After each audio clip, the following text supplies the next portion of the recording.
নবী আমার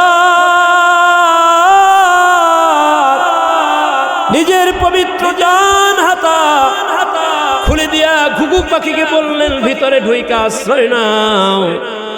ঘুঘু ভিতরে ঢুকে আশ্রয় নিল। ওদিকে পিছন দিক থেকে বাজ পাখি আইসা নবীজির কদমে নবীজির সামনে আইসা নবীজির সালাম দিছে। ইয়া রাসূলুল্লাহ ইয়া হাবিবাল্লাহ, ও মায়ার নবীজি গো, একটা পাখি আপনার কাছ পর্যন্ত আসছিল, আপনি কি সেই পাখিটাকে দেখেছেন? পাখিটা কোন দিকে গেল? নবী আমার বলেন পাখিটা কোনো দিকে যায় নাই, তাকে আমি আশ্রয় দিয়েছি। সুবহানাল্লাহ বলেন। নবী আমার ডাক দিয়া বলেন হে বাজ পাখি, ক্ষুধা নিবারণের জন্য আমার কাছে আশ্রিত পাখি তোমাকে দিতে তুমি বলেছ, আমি তোমার কাছে আমার এই আশ্রিত পাখিকে দিব না, দিতে পারি না। তবে তোমার যেহেতু ক্ষুধা লেগেছে, যাকে লক্ষ্য করে তুমি এতক্ষণ পর্যন্ত পিছু ধাওয়া করেছো, ওই পাখিটাই যেহেতু আমার কাছে এসে আশ্রয় নিয়েছে, এখন আমি আমার নিজের বাম হাতটা খালি করে দে, তোমার যতক্ষণ প্রয়োজন তুমি আমার বাম হাতের গোশত খেয়ে না। কেমন দয়ার নবীজি!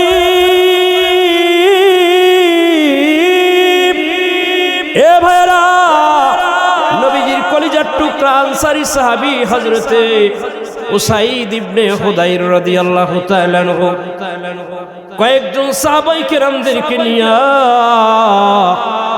বিভিন্ন ধরনের রসালো কথাবার্তা বলতেছেন, কৌতুক করতেছেন। সুবহানাল্লাহ বলেন। এ মুমিন ভাইরা, হযরতে উসাইদ বিন হুদাইর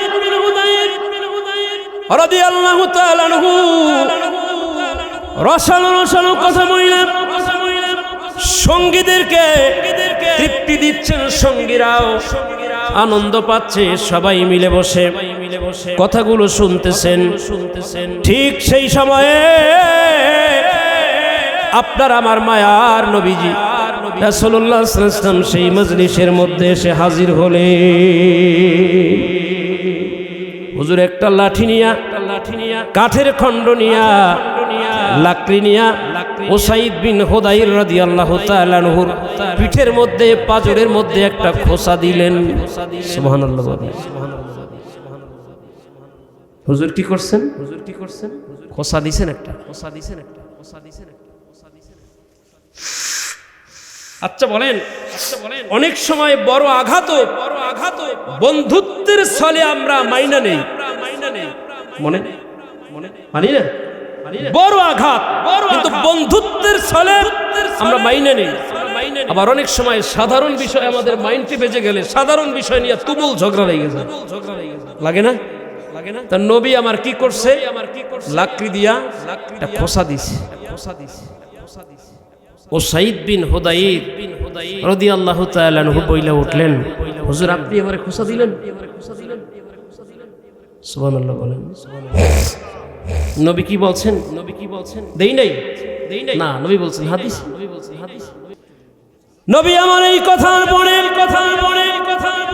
নিজের সাহাবী হযরতে উসাইদ বিন হুদাইর রাদিয়াল্লাহু তাআলা আনহুকে বললেন, উসাইদ বিন হুদাইর রে, আমি তোমাকে খোঁচা দিয়েছি, প্রতিশোধ নিতে চাচ্ছ, তুমি প্রতিশোধ নাও। বললেন হুজুর আপনি আমাকে খোঁচা দিয়েছেন লাঠি দিয়া, আমিও আপনাকে খোঁচা দিব লাঠি দিয়া। এ যুবক ভাইরা, আশিক রাসূল নবী প্রেমিক অত্র অঞ্চলের আমার কলিজার টুকরা যুবক বন্ধুরা, উসাইদ বিন হুদাইর বলেন, হুজুর আপনি যেই লাঠি দিয়ে আমারে খোঁচা দিয়েছেন, আমি ওই লাঠি দিয়ে আপনারে খোঁচা দিয়ে প্রতিশোধ দিতে চাই। কেমন মায়ার নবী! নবীজি নিজের হাত থেকে লাঠিটা দিয়া বললেন, রে উসাইদ বিন হুদাইর, আমি রাসূল তোমারে খোঁচা দিয়েছি, তুমি প্রতিশোধ নিতে চাচ্ছ, যেই লাঠি দিয়া দিয়েছি সেই লাঠি দিয়েই প্রতিশোধ নিতে চাচ্ছ, এই নাও।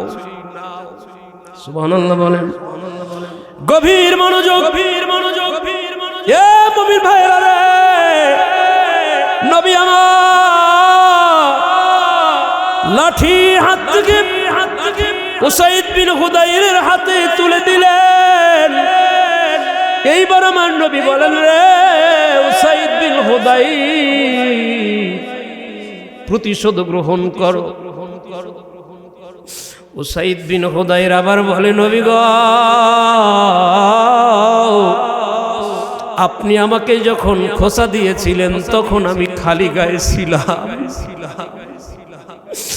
ও মায়ার নবীজি গো, আপনি আমাকে যখন খোঁচা দিয়েছিলেন তখন আমি তো খালি গায়ে ছিলাম, কিন্তু এখন আপনার গায়ে জামা আছে, আমি আপনারে খোঁচা দিতে পারি না। আপনি জামাটা খোলে, জামা খোলার পরে আমি আপনারে খোঁচা দিয়া প্রতিশোধ নিব।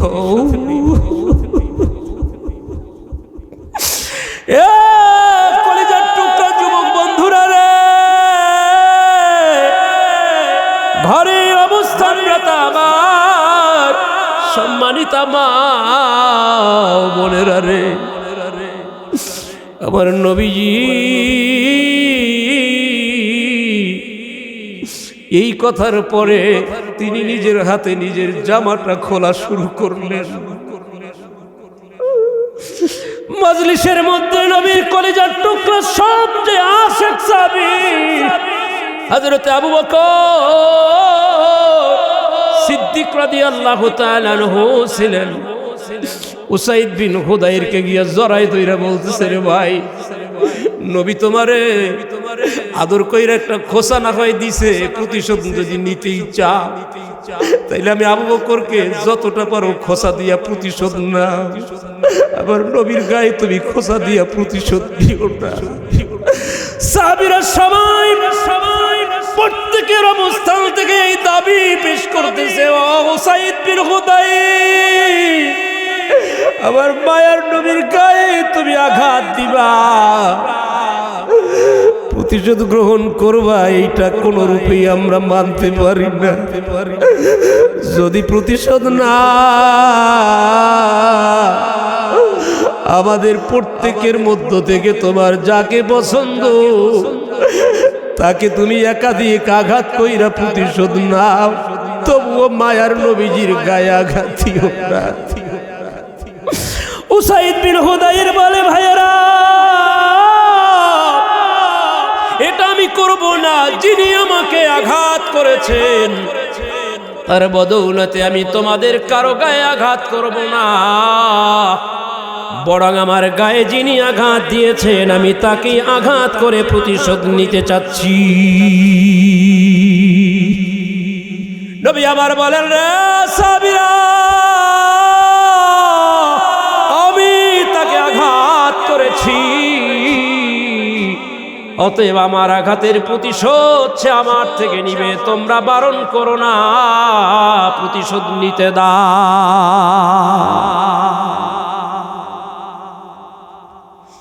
নবীজি আমার জামা মোবারক খুলে ফেললেন।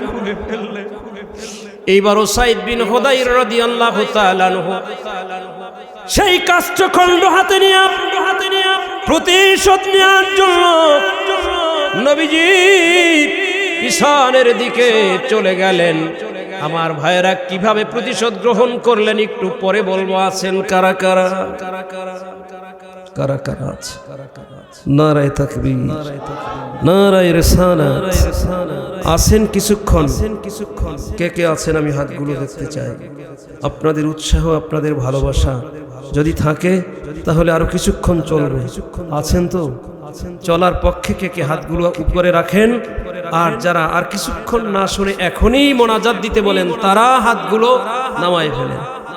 কিছুক্ষণ চলবে। আর কয় মিনিট বলেন? আর কয় মিনিট? আল্লাহ আপনাদের হায়াতে বরকত দান করুক, ইমানে তারাক্কি দান করুক। বললাম না গতকালকে সিলেট হবিগঞ্জে মহাজ্যামের মধ্যে আটকা পইরা যাইতে যাইতে 10টার প্রোগ্রাম, স্টেজে 10টায় কথা বলবো, শেষ বক্তা ছিলাম সেখানেও। তো সেইখানে গিয়া হবিগঞ্জে নামছিলাম 8:30টায়। তারপরে হোটেলে কিছু খাইলাম, এরপরে গাড়ি নিয়ে মাহফিলের স্পটে গেলাম। গিয়া সেইখানে অজু করে নামাজ পইরা একটু চা মুখে দিয়া স্টেজে গিয়া উঠছি। আলোচনা শেষ কইরা গাড়ি নিয়ে আবার হবিগঞ্জ স্টেশন আইসা দেখি আমাদের এই দিকের গাড়ি, যাত্রাবাড়িমুখী গাড়ি, এটা 12টায় সাইরা আসছে। এখন আসতে হবে মহাখালী হইয়া। কোন জায়গায়? মহাখালী বাস টার্মিনালে এসে নামতে হবে। তো চিন্তা করলাম যেহেতু জুমা আসতেই তো হবে, আর আজকে এখানে আবার প্রোগ্রামও আছে, যেই কারণে ধাওয়াধাওয়ি করে চলে এসেছি। ফজরের নামাজ পইরা গাড়ির মধ্যে গুলিস্তানে আইসা, এই যে মোড়ের ব্রিজের মোড়ে বাম দিকে যে মসজিদটা, ওখানে এসে ফজরের নামাজ আদায় করছে। এরপরে বাসায় আইসা আল্লাহর মেহেরবানি ইশরাক নামাজ পড়ে একটু ঘুম দিছি। তারপরে জুমার নামাজ, জুমার পরে আপনাদের এইখানে আবার আসা। আগামীকালকে আবার বন্দরে প্রোগ্রাম, 2 দিন ব্যাপী মাহফিলের শেষ দিনের শেষ আলোচক আমি। অতএব আমি যদি আরো আধা ঘন্টার সময় আপনাদেরকে এখানে দেই, আপনারা থাকবেন তো? আছেন সবাই? একটু হাতগুলো আবার দেখি।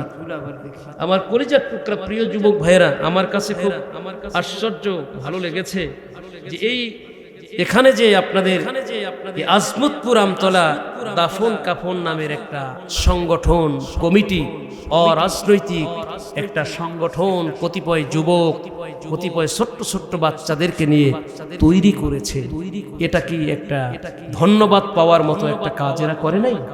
বলেন, এরা বিনা ইনভেস্টিং, অর্থাৎ এরা নিজেরা টাকা নেয় না, এরা নিজেদের পক্ষ থেকে কাপনের কাপড় লিয়া, কবর খনন কইরা, গোসল করায়, নিজেদের নেয়া কাপনের কাপড় দিয়া একজন অসহায় মানুষের কাপন পরায়, এরপরে নিজেদের টিম ধারা কবরে দাফন করে। এটা একটা প্রশংসার কাজ না?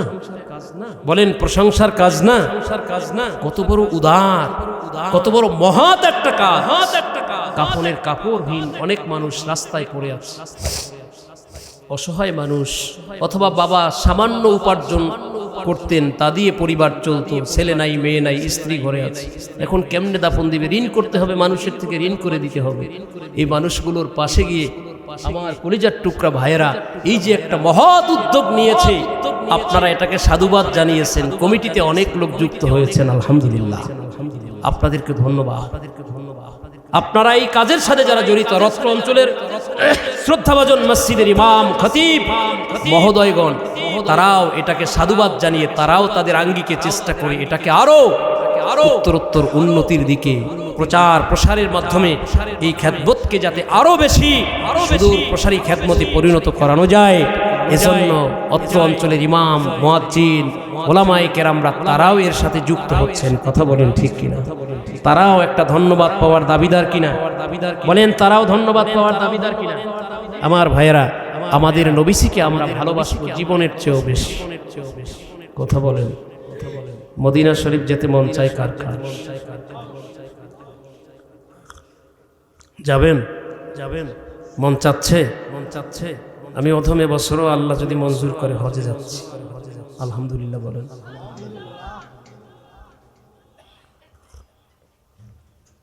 একটা কথা বলি, হজে যেতে টাকা লাগে না। বলবেন হজটাই তো টাকার মাধ্যমে, টাকা দিয়ে করতে হয়, এটা আল্লাহর ফর্মুলা। ওয়ালিল্লাহি আলান নাসি হিজ্জুল বাইতি মান ইসতাতা ইলাইহি সাবিলা। টাকা আছে, ভরণ পোষণ দিয়া যাইতে পারবেন, আইতে পারবেন, সব টাকা নিজের তৈরি, যখন নিজে করতে পারবেন তখন যাইবেন। এইটা আল্লাহ বলেন, আর আপনি বলেন হজে যাইতে টাকা লাগে না। তাহলে আল্লাহর কথার বিরুদ্ধাচরণ করতেছেন না। টাকা থাকলেই হজ হয় না। অনেক কোটি কোটি টাকার মালিক জীবনে হজ আছে না ভাই? টাকা তো ছিল, এই যাইবে, এই বছর যাব, ওই বছর কয়েছেন না, ব্যবসা বাণিজ্য যেই ধারে এখন একটু লস খাইছি, লসটা কাটাই উঠি। পরের বছর কয় মেয়েটা বড় হয়েছে, মেয়েটার একটু বিয়ে দিয়া নেই, পরের বছর মেয়ের বিয়ে হয়নি, আবার পরের বছর ছেলেও বড় হয়ে গেছে, মেয়ে আর ছেলে দুইটাই ঘরে এখন বড়, তাইলে দুইটা রাইখা হজে গেলে হজ হইতো না। এই দুইটা এখন ফরজ কাজ আমার জন্য। এই ফরজ কাজ করতে করতে তার পরের হজ আসার আগেই সে দুনিয়ার থেকে বিদায় হয় না। বলেন হয় না? তাহলে হজ এটা যেই বছর ফরজ হয়েছে ওই বছর আপনি করেন, যদি না করেন ইহুদি হইয়া মইরা যান না খ্রিস্টান হইয়া মরেন, নবীর কিছু দায়বদ্ধতা এর মধ্যে আর থাকবে না, আল্লাহরও থাকবে না, নবীরও থাকবে না। মন চায় না মদিনা শরীফে যেতে, হৃদয়ের খোরাক মদিনা শরীফ। 2013 সনে আমার আল্লাহ প্রথম আমাকে হজে নিয়েছেন। কষ্ট হয় না তো ভাই? একজন অন্ধ দৃষ্টিশক্তিহীন একজন হাজি অন্য ট্রাভেলসে মদিনা শরীফে বাবু সালামের বাহিরে ছাতার নিচে আমরা বেশ কয়েকজন আলেম হাজি সাহেবরা বসে আসরের নামাজের পরে আলাপচারিতা করতেছে। তখন একজন দৃষ্টিহীন হাজি, চোখ নাই, জন্মগত অন্ধ, এই লোকটা একজন লোক ধইরা নিয়ে আমাদের কাছে আইসা বসছে। তো আমাদের এক ভাইয়ের পরিচিত, সে এসে পাশে বসছে। আমাদের কথার মধ্যে সেও এখন একাকার হয়ে গেছে। আলহামদুলিল্লাহ। চোখে দেখে না কানে শুনে, চোখে দেখে না কানে শুনে। তো আমাদের মধ্যে একজন হাজি হঠাৎ করেই এই কথাটা বলে ফেলেছে, ভাই আপনি তো দৃষ্টিহীন অন্ধ মানুষ, চোখে দেখেন না, হজে আসছেন, লাভ কি হলো? নাউজুবিল্লাহ বলেন। চোখে দেখেন না, হজে আসছেন, লাভ কি হলো? খোদার কসম, ওই দৃষ্টিহীন হাজি ইমানি চেতনায় একটা চিৎকার দিয়া বলেছে, তোমাদেরকে আল্লাহ চোখ দিয়েছে বলে তোমরা চোখের বড়াই করো। তোমরা রওজায়ে আতহারের কোন পাশে কি আছে আমাকে প্রশ্ন করো, আমি সব বলে দিতে পারবো। মদিনা শরীফের মসজিদে নববীর কোন পাশে কি আছে আমাকে তোমরা প্রশ্ন করো, খোদার কসম আমি সব একে একে তোমাদেরকে বলে দিতে পারবো। উস্তুনে হান্নানা কোন জায়গায়, তওবার খুঁটি কোন জায়গায়, তোমরা অনেক হাজি হয়তো এখন পর্যন্ত খুঁজে বার করতে পারো নাই। তোমরা আমাকে প্রশ্ন করো, খোদার কসম আমি সব কিছু বলে দিব, তোমরা সেই জায়গায় গিয়ে সেটা পেয়ে যাবে। আমরা দেখি তার চোখ নাই, কলবি ভালোবাসা আমার নবীর সাথে এতটাই হয়ে গেছে, এখন কলবের চোখ দিয়া দুনিয়ার সব কিছু দেখতে পারে। এ ভাইরা, যেই ট্রাভেলসে হজে যায় এবছরে যাব যদি আমার আল্লাহর দয়া হয়। এই ট্রাভেলসের একজন হাজির বাস্তব কথা বলতেছে। এই লোকটা দেশ থেকে রওনা করলো, পুরা চোখের পাওয়ার ঠিক আছে, চোখ দিয়া দেখ, প্লেনে উঠছে তখনও দেখ। ভাইরা রে, প্লেন থেকে যে তার জমিনে যখনই নামছে লোকটার চোখের আলো আল্লাহ নিভাই দিছে। দেখে না, চোখের পাওয়ার নাই, চোখে দেখে না। এমন অবস্থায় এই লোকটাকে হাতে ধইরা মক্কা মুআজ্জামার হোটেলে নিয়ে যাওয়া হলো। মক্কার সবচেয়ে বড় হসপিটালে তাকে ডাক্তারের কাছে নিয়ে যাওয়া হলো। হাজী সাহেবের চিকিৎসা খুব দ্রুত হয়। হাজী সাহেবদের সেবায় তারা বড় যথেষ্ট পরিমাণে সাবধান থাকেন। হাজী সাহেবের চিকিৎসার জন্য দ্রুত পদে খবর সবকিছু শোনার পরে তারা বোর্ড বসলো। ডাক্তাররা চোখের লেন্স সব পরীক্ষা করলো। চোখের সমস্ত কিছু পরীক্ষা নিরীক্ষার পরে ডাক্তাররা বলল তার চোখের পাওয়ার হারিয়ে যাওয়ার মতো কোনো উপক্রম তো ধরা পড়তেছে না, তার চোখ তো খোলা, দেখবে না এমন কোন উপক্রম তার চোখের মধ্যে আমরা খুঁজে পাই না। এ মুমিন ভাইরা ভালো করে শুনেন, এই লোকটা এই সফরে চিকিৎসা করালো, চোখ আর ভালো হলো না। কাবা শরীফের চত্বরে নামলো, কাবা তাকে আল্লাহ দেখালেন না। মিনায় গেলেন, মিনা পবিত্র ভূমি, আমার আল্লাহ তাকে চোখে দেখালেন না। আরাফার ময়দানে গেলেন, আরাফার পবিত্র ভূমি, আমার আল্লাহ তারে দেখাইলেন না। মুজদালিফায় গেলেন হাজীদের সহযোগিতায়, মুজদালিফার ময়দানটা দুইটা চোখে দেখতে পারলেন না।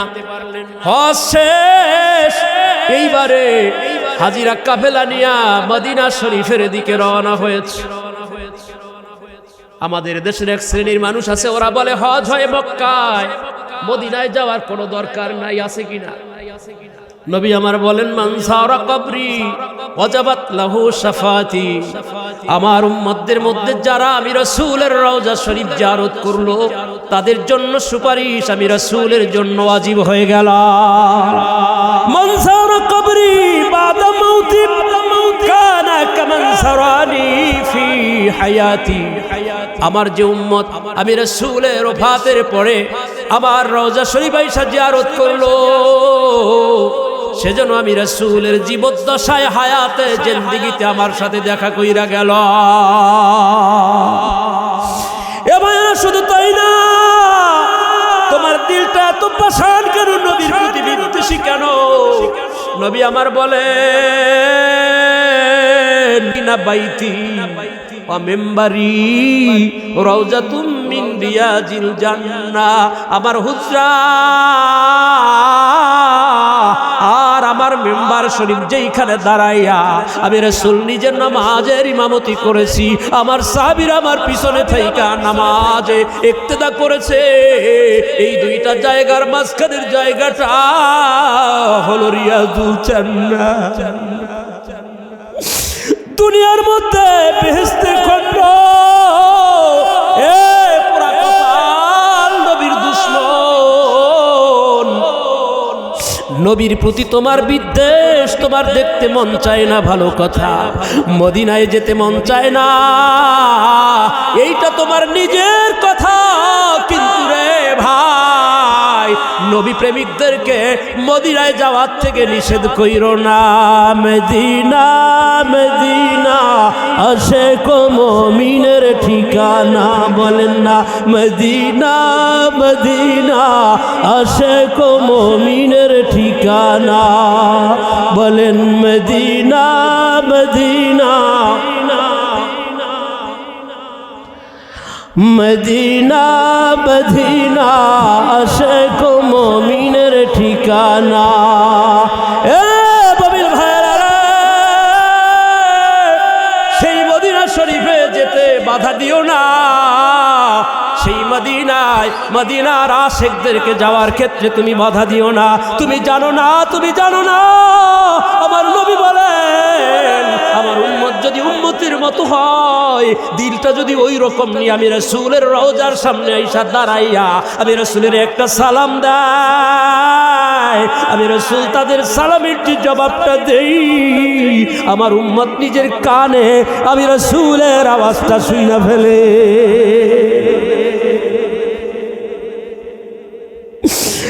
এ মুমিন ভাইরা,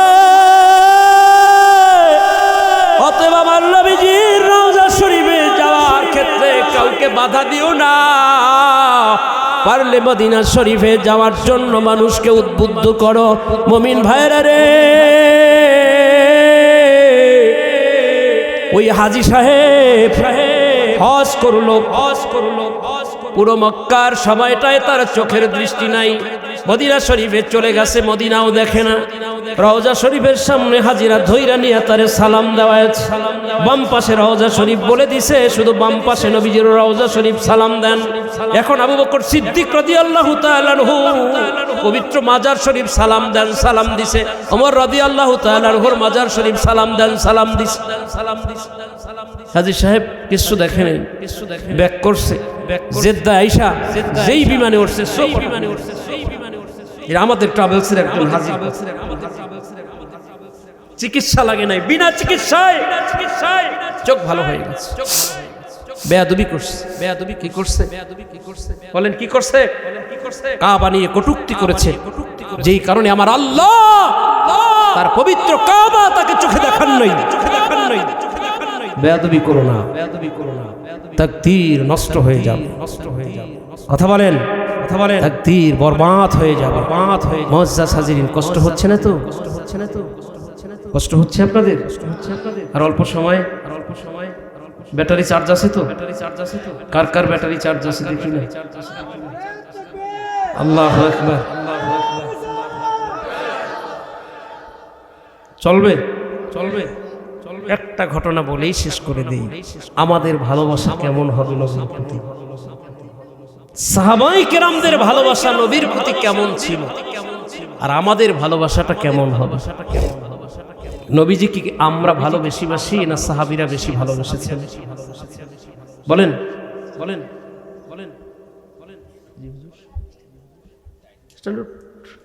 এমন করে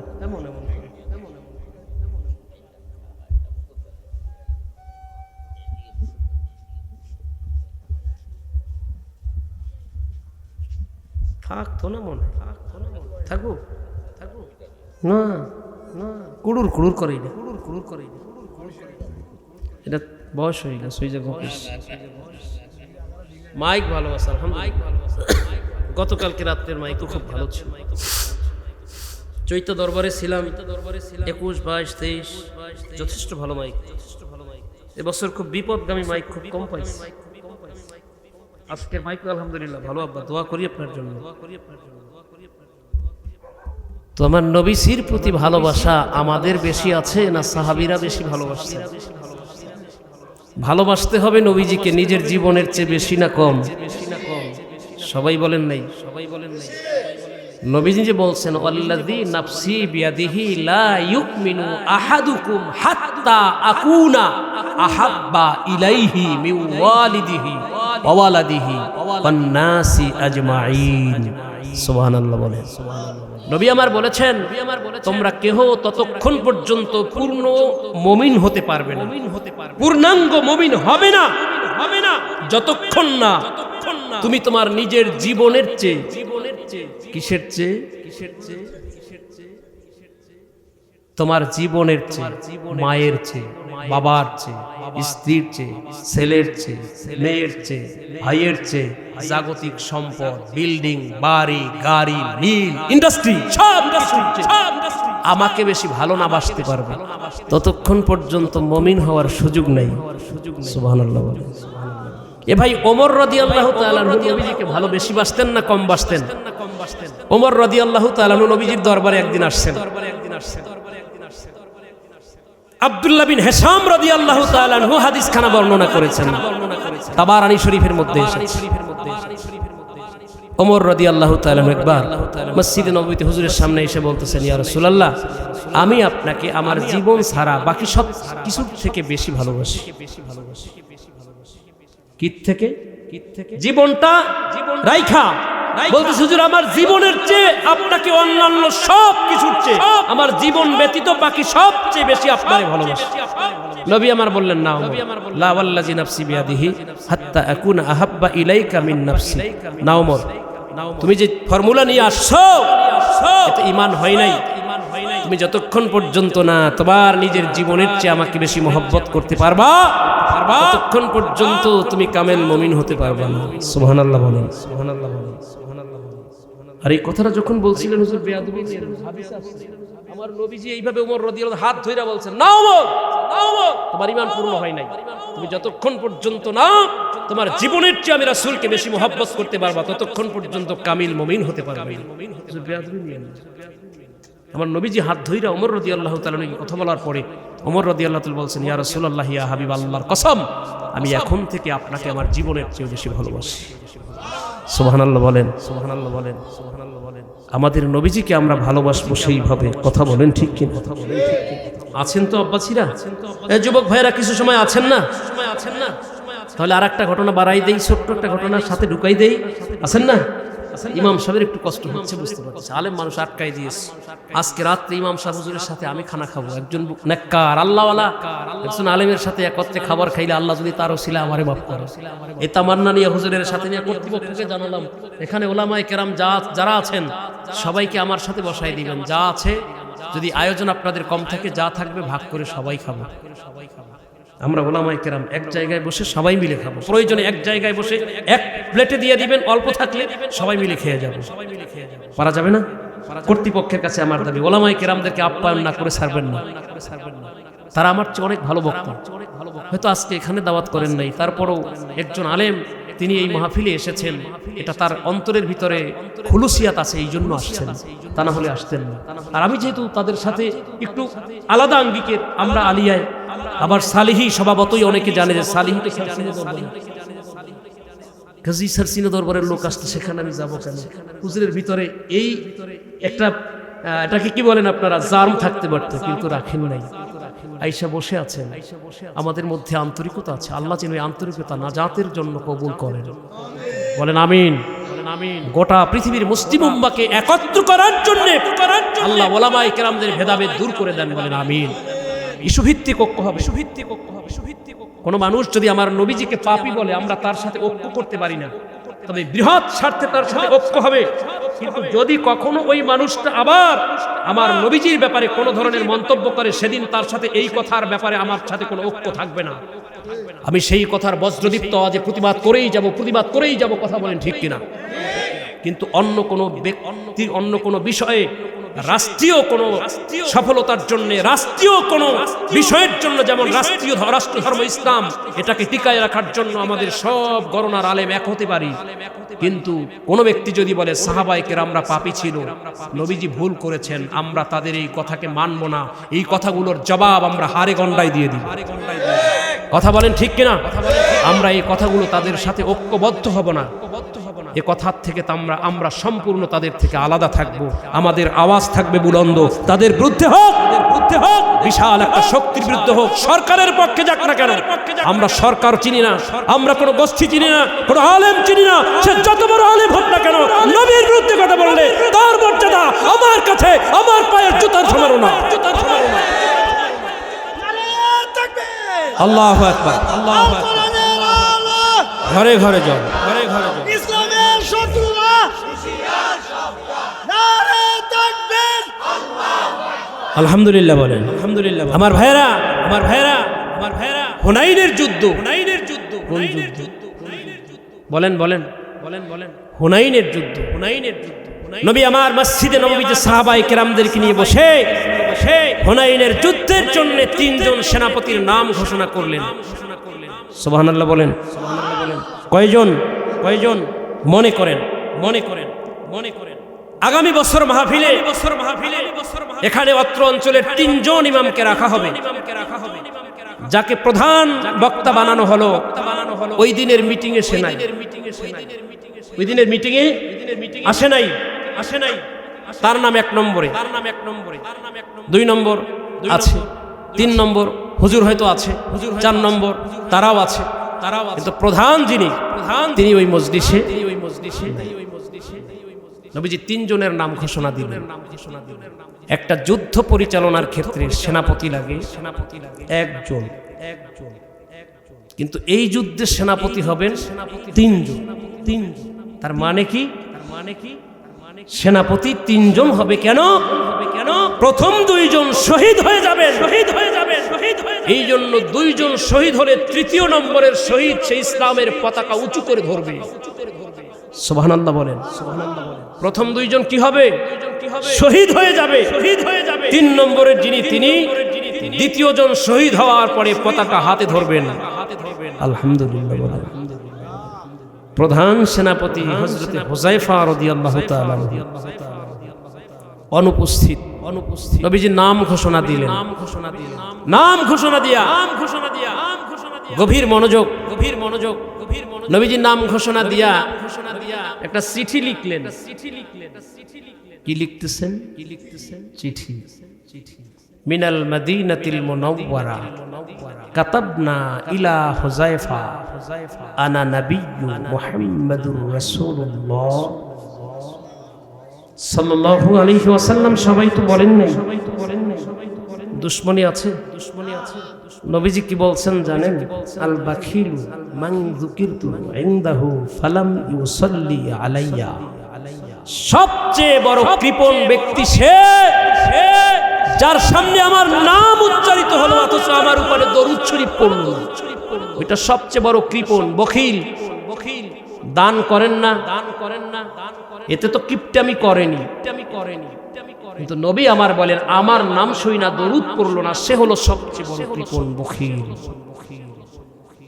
তাহলে নাম লিখছে, আমার নবীজি চিঠি লিখতেছেন মিনাল মাদিনাতিল মুনাওয়ারা, মদিনা মুনাওয়ারা হইতে কাতাবনা ইলা হুযায়ফা, হুযায়ফার নিকটে আনা নাবিয়্যু মুহাম্মাদুর রাসূলুল্লাহ সাল্লাল্লাহু আলাইহি ওয়াসাল্লাম, আমি মুহাম্মদ সাল্লাল্লাহু আলাইহি ওয়াসাল্লামের পক্ষ থেকে সুবহানাল্লাহ বলেন এই চিঠিটা পাঠায় দিছি। আর সেই সময় হুযায়ফা রাদিয়াল্লাহু তাআলা আনহু বিবাহ চলতেছিল। সুবহানাল্লাহ বলেন। আমার মুয়াজ্জিন সব আছে এখানে? আজকে একটা বিবাহের মজলিস গেছে আমার মসজিদ মহল্লার, আমার মসজিদের কেশিয়ার সাহেবের মেয়ে। মুয়াজ্জিন সাহেব ছিল, আমিও ছিলাম। তো বোঝানোর জন্য বলতেছি, হুযায়ফা রাদিয়াল্লাহু তাআলা আনহু বিবাহের মজলিসে বসা, বিবাহটা তার নিজের। সুবহানাল্লাহ। হুযায়ফার বিবাহ, আর নবীজি তাকে যুদ্ধের প্রধান সেনাপতি নির্বাচন করেছে। আচ্ছা ভাইরা, আমরা যারা আলেম আছি, আমাদের পোশাক স্বভাবতই এক ধরনের, সাদা পোশাক। হুজুররা হয়তো কলা ব্যবহার করে, আমরা কলার দেই না, ভিন্ন কথা। কিন্তু আমাদের নেসপোশাক, আমাদের জুব্বা সুন্নতি জুব্বা। এইরকম জুব্বা গায়ে দিয়ে সুন্নতি জুব্বা যদি 10 জন 20 জন একটা বিবাহের মজলিসে আলেম এক বয়সী যদি যায়, তাহলে নশারে কি ঠিক করা যায়? কোনটা নশা এটা কি বোঝা যায়? সিমটম থাকে নশার একটা, কি নাকে একটা, এটা বিয়ের দিনের জন্য নশার একটা নমুনা। নাকে একটা রুমাল আছে, বোঝা যায় যে উনি নশা। বিয়ের আজকে আকর্ষণ উনি। হুযায়ফা রাদিয়াল্লাহু তাআলা আনহু বসা।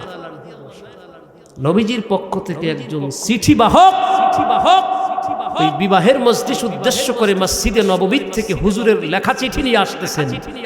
সুবহানাল্লাহ বলেন। বিবাহের কাজ শেষ, ইজাব, প্রস্তাব, কবুল, স্বীকৃতি এটা হয়ে গেছে। এখন চলতেছে আরবের খুব দামি খেজুর বিতরণ। সুবহানাল্লাহ বলেন। একটা দিমু আপনাকে, খাইবেন? খাইবেন নি? আলী রাদিয়াল্লাহু তাআলা আনহু বলেন, আমি ফজরের নামাজে দেখি আমার নবীজির পিছনে দাঁড়ানো। সুবহানাল্লাহ বলেন। নবীজি নামাজে কেরাত শুরু করলেন, ফজরের প্রথম কেরাত শেষ, রুকু সেজদা হলো, দ্বিতীয় রাকাত হলো, সালাম ফিরাইলো। একজন মহিলা এসে বলল, হুজুর এই খেজুরগুলো আপনিও খান, আপনার অনুসারীদের মাঝেও বিতরণ করেন। সুবহানাল্লাহ বলেন। নবীজি আলী রাদিয়াল্লাহু তাআলা আনহুকে অথবা অন্য একজন সাহাবীকে বললেন বন্টন করো। আলী রাদিয়াল্লাহু তাআলা আনহু বলেন আমি ভাগে একটা পাইছিলাম। এখন নবী হিসাব করে দেখলেন যদি 2টা করে দেই তাইলে সবাই পাবে না, কিছু লোকের ভাগে পড়বে না, আর একটা করে দিলে কিছু খেজুর উদ্বৃত্ত থাকবে। সুবহানাল্লাহ বলেন। আলী রাদিয়াল্লাহু তাআলা আনহু মনে মনে চিন্তা করলেন, খেজুর মুখে দিছে পরে আরে এত খেজুর খাইলাম, এইরকম স্বাদওয়ালা খেজুর তো কোনোদিন খাই নাই। এটার স্বাদ ভিন্ন, এটা মুখে দিছে পরে তার মুখের মধ্যে এতটা তৃপ্তি, এতটা স্বাদ লেগেছে, লাগার পরে তার ভিতরে আকর্ষণ ঢুকছে, আর একটা নবীজির কাছ থেকে চেয়ে নিবে। এর মধ্যে স্বপ্ন ভেঙে গেছে। সুবহানাল্লাহ বলেন।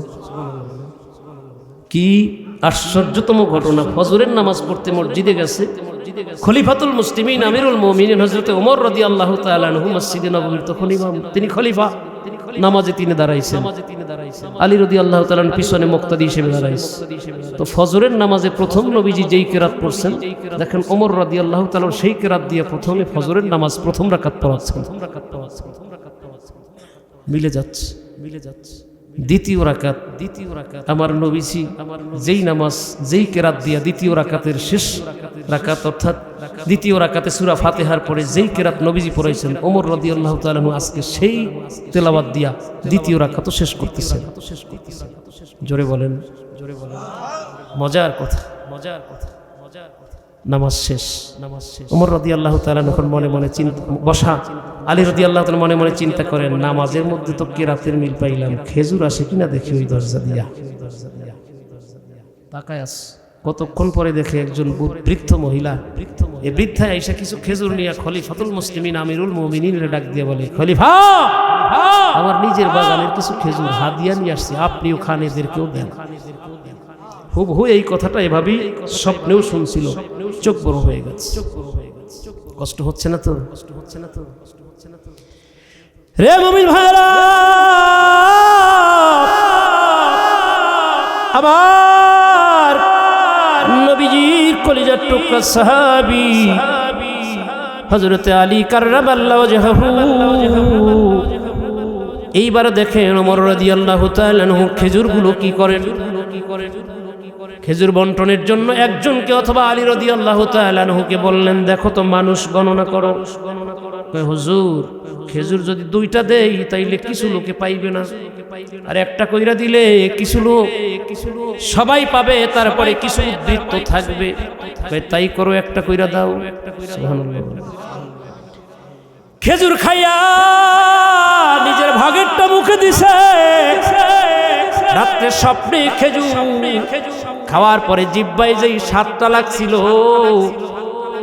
এই খেজুরের স্বাদ হুবহু আমার নবীজির ইমামতির পরে যেই খেজুর খেয়েছিলেন সেই খেজুরের মতো হুবহু স্বাদ জিহ্বায় লাগতেছে।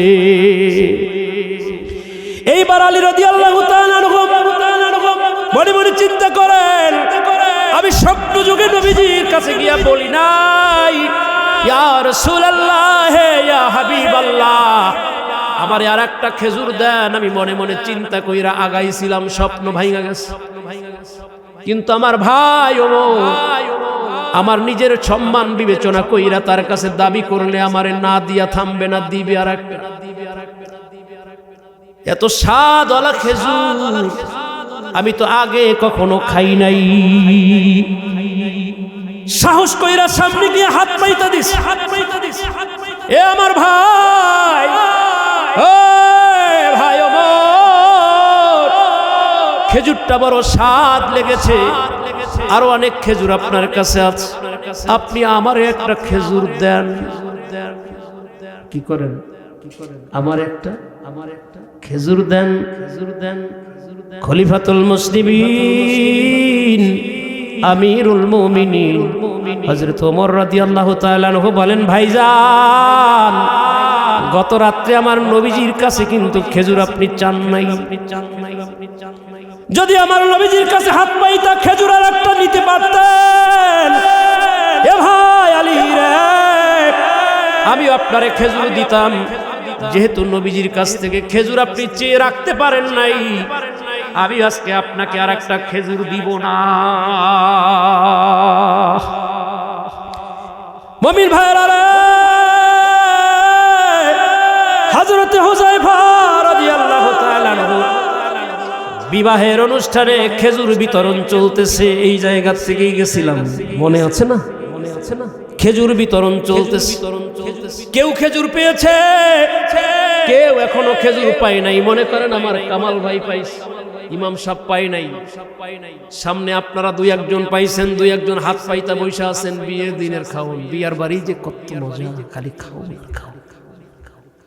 খাওন দেখা, সবাই হাত পাইতা আছে, বিয়ের খাওন। আহ আহ একজন লোক সরাসরি, লোকজন ভেদ কইরা সরাসরি রুমাল নাকের মধ্যে দিয়া যেই বসে আছেন তার কাছে এসে হাজির। এই নশার কাছে আস, নশা আপনার কাছে একটা চিঠি নিয়ে আস। কি নিয়ে আসছে? ঘুমাই গেলেন নাকি?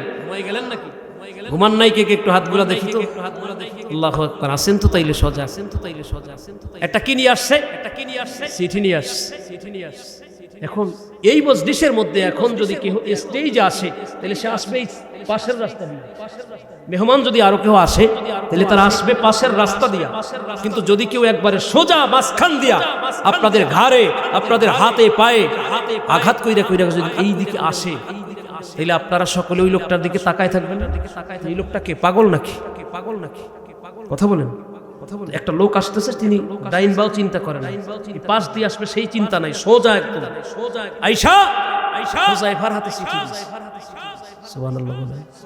হুযায়ফাকে বিয়ের নশা, বিয়ের নশা যদি অনুষ্ঠান থেকে ওয়াকআউট করে চইলা যায়, বিয়ে হুজুর থাকে? আজকের অনুষ্ঠানটা তো নশার কারণে, নশায় যদি এখান থেকে চলে যায় তাহলে অনুষ্ঠানও শেষ হয়ে যায়। কথা বলেন। একটা চিঠি আসছে, নশার কাছে নিয়ে দিচ্ছে। নশা চিঠিটা পড়তেছে, তাকায় দেখে লেখা মিনাল মাদিনাতিল মুনাওয়ারা। মিনাল, এটা বড় বরকতের জায়গা, ঠিক না? বলেন এটা কিসের জায়গা? এটা মানুষকে বোঝানো যাবে, এটা যে কত বরকত বোঝানো সম্ভব না। মিনাল মাদিনাতিল মুনাওয়ারা কাতাবনা ইলা হুযায়ফা, আমার কাছে আসছে, আমি হুযায়ফার কাছে চিঠিটা আসছে। এর পরের সেন্টেন্স কি? আনা নাবিয়্যু মুহাম্মাদুর রাসূলুল্লাহ সাল্লাল্লাহু আলাইহি ওয়াসাল্লাম। চোখ বড় হয়ে গেছে। হ্যাঁ, চিঠি আমার নবীজি দিছেন। নবীজির নাম যেখানে চুমা দিছে। সুবহানাল্লাহ বলতেন না? বুকে লাগাইছে। চিঠিটা ধইরা কারোর সাথে কোনো কথা বলে না, সোজা ওই ব্যক্তি যেভাবে আসছিল সেও অনুষ্ঠান থেকে বের হয়ে চলে যাচ্ছে। সুবহানাল্লাহ বলেন। কারোর সাথে কোনো কথা নেই, কথার সুযোগও নাই, চলে যাচ্ছেন অনুষ্ঠান ত্যাগ কইরা। কাজী সাহেব ডাক দিস, হুযায়ফা কোথায় যাচ্ছেন? দাঁড়ায় না, শোনে না। মেয়ের বাবা, ইমাম সাহেবকে বানাই দিলাম আজকে মেয়ের বাবা। বাবা, আমার মেয়ের সাথে তোমার এই মাত্র বিয়ে হলো, এখান থেকে তুমি বর ছেলেকে আমার বাড়িতে নিয়ে যাব, আমার মেয়ের সাথে তোমার সাক্ষাৎ হবে, তুমি তোমার স্ত্রী হিসেবে আমার মেয়েকে গ্রহণ করে তার সাথে আজকে তুমি একটু কথাবার্তা বলবা। আর তুমি এই অনুষ্ঠান থেকে চলে যাচ্ছ, কোথায় যাচ্ছ? পিছনের দিকে মেয়ের বাবা।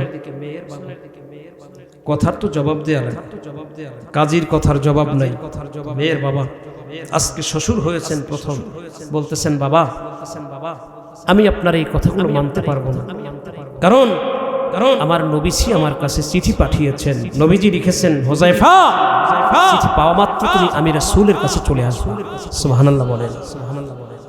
চিঠি পেয়ে বিলম্ব করবে না, তুমি চিঠিটা পাওয়া মাত্রই চলে আসবা। আমার রাসূল আমাকে চিঠি দিয়ে জানিয়েছেন চিঠি পেয়েই চলে আসতে। অতএব আমি এখন আর এখানে থাকতে পারবো না।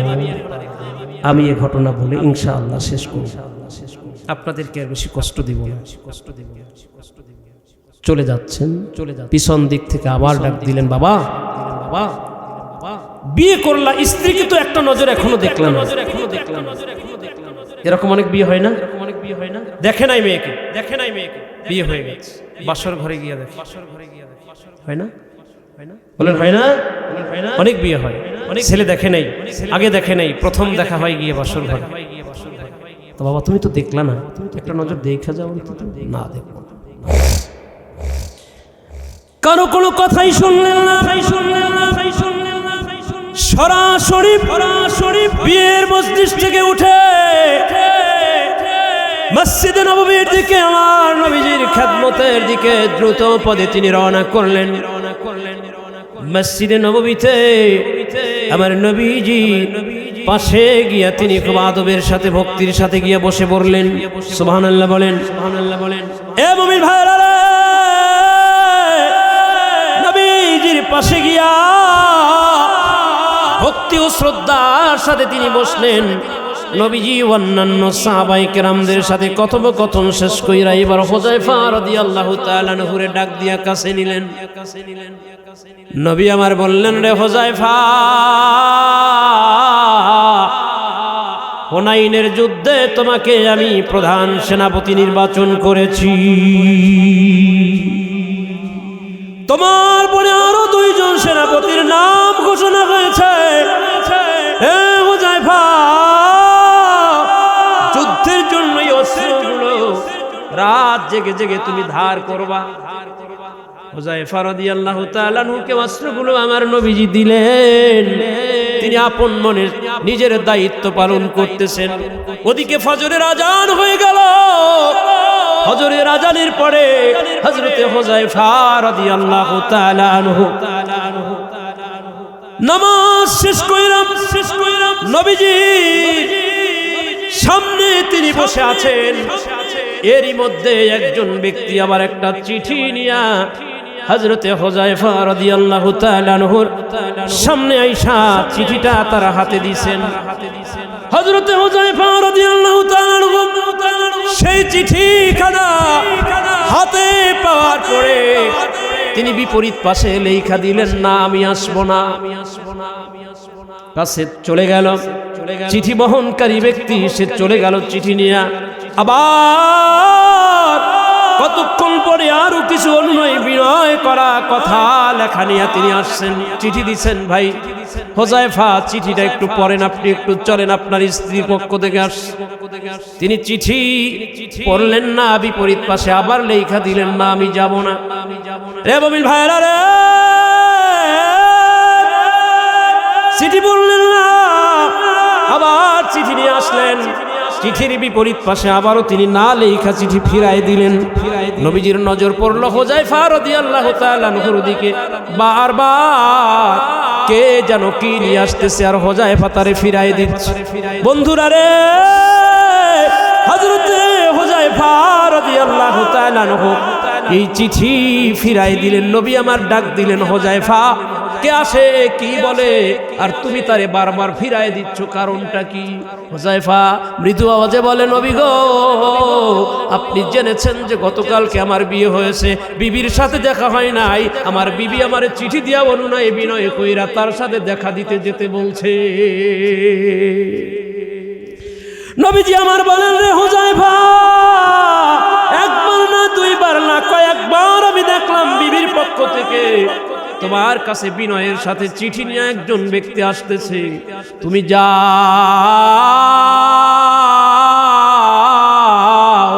তোমার বিবির কাছে গিয়া দেখা কইরা আসো। তবে হুযায়ফা রে, আমি তোমার এই কথা শোনালাম, তুমি এই চিঠি নিয়ে যাইবা ঠিক, তড়িঘড়ি করে আবার ফিরে আইসো। তুমি না আসা পর্যন্ত আমি সাহাবায়ে কেরামদের নিয়া মদিনা শরীফের অলিগলিতে দাঁড়ায় অপেক্ষা করব, কারণ তুমি হলা যুদ্ধের প্রধান সেনাপতি। এ মুমিন ভাইরা রে, হযরতে হুযায়ফা রাদিয়াল্লাহু তাআলা আনহু চলে গেলেন শ্বশুরালয়ের দরজায়। ডাক দিলেন, হুযায়ফার বিবি রে, বারবার চিঠি দিয়েছো, আমি চলে এসেছি, আসো তুমি আমাকে দেখে যাও। এই কথা বলার পরে বিবি ঘর থেকে বের হয়ে আসলেন। আয়েশা স্বামীর পা দুইটা জড়ায় ধরেছে। ও প্রাণের স্বামী গো, আপনি ঘোড়ার পিঠ থেকে একটু নেমে আসেন, আমি আপনার নিজের হাতে এক গ্লাস শরবত তৈরি করে পান করাবো, খাওয়াই দিব, আমি পরম তৃপ্তি পাবো। ও স্বামী, আমি নিজের হাতে আপনার একটু ওযু করাবো। হযরতে হুযায়ফা ডাক দিয়া বলেন, বিবি রে, জীবনের এই শখ তোমার পূর্ণ হবে না, আমি ঘোড়ার পিঠ থেকে নামবো না। হুযায়ফা রাদিয়াল্লাহু তাআলা আনহুর বিবি বলেন, প্রাণের স্বামী গো, হেলমেটটা খুইলা আপনার চেহারাটা আমার একটু ভালো করে দেখার সুযোগ করে দাও। তিনি হেলমেট খুললেন, বললেন, স্বামী গো, ঘোড়ার পিঠ থেকে নাইমা আসেন, আমি আপনার একটু ভালো করে দেখে রাখি। বললেন, না, তোমার এই দেখার বাসনার পূর্ণ হবে না, ঘোড়ার পিঠ থেকে নামবই না। বিবি রে, নবী আমার বলে দিয়েছেন আমি রাস্তায় অপেক্ষায় থাকবো। রে হুযায়ফা, তুমি যুদ্ধের প্রধান সেনাপতি, যেই কারণে আমি ঘোড়ার পিঠ থেকে নেমে তোমার প্রেম ভালোবাসা গ্রহণ করতে পারবো না। মুমিন ভাইরা রে, হুযায়ফার বিবি বলেন, ও আমার স্বামী গো, যদি নাই নামেন তাহলে আমি আপনাকে একটা কথা বলি, আমি আল্লাহর কাছে একটা দোয়া করি, আপনি দোয়ার সময় একটু আমিন বলেন। হুযায়ফা বলে, যদি সম্ভবপর হয় আমিন বলবো, নতুবা আমি তোমার দোয়ায় আমিনও বলবো না। এই কথার পরে হযরতে হুযায়ফা রাদিয়াল্লাহু তাআলা আনহু বিবিকে বললেন, বিবিরে দোয়া করো। বিবি দোয়া করা শুরু করলেন, ওগো রব্বে কারীম আল্লাহ, আপনি মৃত্যুকে জীবন দেন, আবার জীবনওয়ালা মানুষটারে জীবিতকে আপনি মারতে পারেন, ক্ষমতা পূর্ণ আপনার। আপনি বলেছেন আমি সমস্ত ক্ষমতার অধিকারী, আমি সমস্ত ক্ষমতার মালিক। আল্লাহ গো, যুদ্ধের ময়দানে আমার স্বামী প্রধান সেনাপতি, গতকালকে প্রথম বিয়ে হয়েছে, এখন পর্যন্ত তার সাথে একটা জায়গায় একটা সেকেন্ড আমি কাটাতে পারি নাই। ওগো আল্লাহ, 3 সেনাপতির মধ্যে প্রধান সেনাপতি আমার স্বামী, যুদ্ধের ময়দানে নিশ্চিত আমার স্বামী শহীদ হয়ে যাবে। আল্লাহ, আমার এই স্বামীরে আপনি মৃত্যুকে জীবন দেন, জীবিতকে মৃত্যু দেন। ও আল্লাহ, যুদ্ধের ময়দান থেকে গাজী কইরা আমার স্বামীরে আপনি আমার কোলে ফিরাইয়া দিয়ে। এই দোয়াটা যখন করলেন, হুযায়ফা বিনা বইলা বিবির দিকে হাত উঁচা কইরা ইশারা কইরা ঘোড়া সাইরা ডাক দিয়া বলেন, বিবি রে, এই দোয়া আল্লাহর দরবারে তোমার মঞ্জুর হবে না। কারণ হলো আমি হলাম প্রধান সেনাপতি, আমার পরে নবী আমার আরো 2 জন সেনাপতির নাম ঘোষণা দিয়েছেন, অতএব তোমার এই দোয়া আল্লাহ মঞ্জুর করবেন না। এ বিবি রে, যাওয়ার সময় বলে যাই তোমারে শুনে নাও, যদি তুমি আমার জন্য অপেক্ষা করো, ধৈর্য ধারণ করো, তুমি আমারে দেইখা চিনবা কিনা এইটা বড় কথা না, তুমি যদি আমার জন্য, আমি স্বামীর জন্য তুমি অপেক্ষা করতে পারো রে, কিয়ামতের ময়দানে আমার আল্লাহ আমার সঙ্গে তোমারে পরিচয় করাইয়া জান্নাতুল ফেরদাউসে পৌঁছায় দিবে।